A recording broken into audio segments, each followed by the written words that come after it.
So in March, there was a post about 11.5 million jobs openings here in the U.S. Due to based on the Bureau of Labor Statistics. Now, that means that in the U.S. right now, we have an unprecedented amount of people out of work, but that also means that they have new jobs. Right. So that for every one person that's out, there are 2 job offerings open. So people saying they can't get a job right now, you can. But that's not what I really want to talk about, Crack. I want to talk about the fact that there's a thing called the Great Resignation that we as people of color are taking over.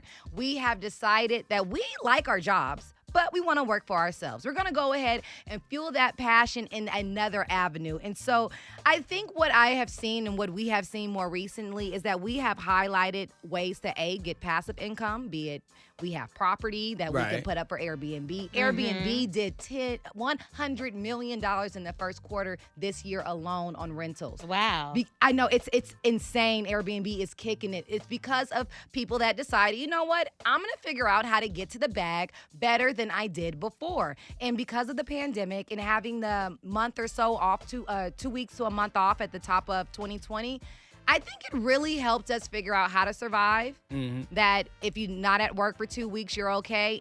And getting that $1,400 a week lets you know that you might be grossly underpaid at your own job. Indeed. I see a lot of people trapping off of Turo as well. And it's becoming such a lucrative thing that I know people who have bought like a second and third car just to have multiple vehicles, and you're kind of turning into your own rental car joint. Yeah, about to be me. Yeah. I mean, my only fear is people don't really take care of things that well. So I would be scared that I'd be paying more trying to fix things. That's where your insurance comes in. Yeah. It's covered. If something happens, it's basically already paid for. But that's the thing. It's people like you, L'Oreal, that are like, you know what? I'm not going to listen to the idea that I have to, and not saying there's anything wrong with higher education because knowledge is power. But the traditional go to college, get a degree, get student loans, go into the workforce, find a job. No, not today. Knowledge is expensive. Create your job, create your wealth, create your companies, and create jobs for other people. And that's what we are doing. Black women are doing it bigger than anybody else. Give me my ding, ding, ding. And then Black men are out here like, you know what?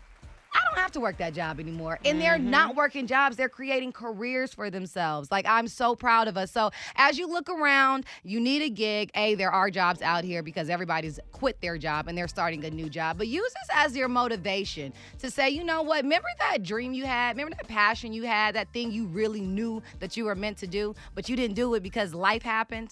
Well, life is still happening. So let's reflip that and get back out here and figure out how to monetize that, because there's money in your gifts. There's money in your talents out here, and we're figuring it out. I'm very proud of us, but if you do need a job, they're about 11.5 million and we out still there. need people to work these jobs because I've been going to the restaurants. They've been closed earlier because they ain't got nobody work there. Yeah. I'm hungry now. And they're paying top dollar at a lot of these places, but some people find that, you know what? I can make more money paying myself or doing something for myself, so I ain't coming back. What we were getting paid and what it costs to live, the math ain't math. Minimum wage has not changed in years, but the price of everything is going up. So how does that work? Make the economics make sense. Exactly. And if We are the Morning Hustle.